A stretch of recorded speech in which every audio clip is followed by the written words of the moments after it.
জীবনে কোনোদিন একটা মানুষকে আমি সরি ছাড়া তর্ক করি নাই ভাইজান।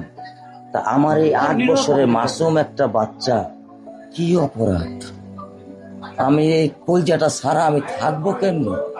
আমার এই বাচ্চাটা আমি ঘরে ঢোকার আগে ফ্রিজের মধ্যে আমার জন্য শরবত বানায় রাখে। আমার বড় মেয়ে না, আমার ছোট মেয়ে 8 বছরের মেয়ে।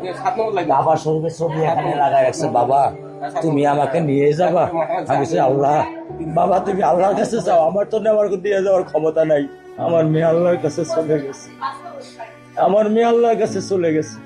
আমার মাসুম এই বাচ্চাটা কি অপরাধ করছে নির্মম ভাবে আমার বাচ্চাটা হত্যা করলো?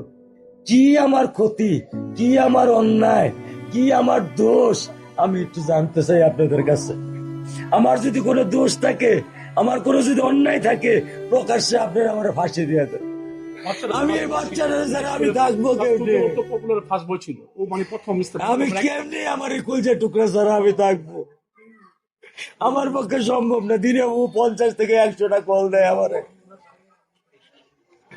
বাবা তুমি কখন আসবা, বাবা তুমি কখন আসবা, বাবা তুমি কখন আসবা। 8টা বছর আমি আমার বুকেরাই ঘরে ঘুম পাড়াইছি। আমি আজকে আমি কার সাথে ঘুম আসবো? আমি কি দিয়ে মনে সান্ত্বনা দিব? আমার অপরাধ কি?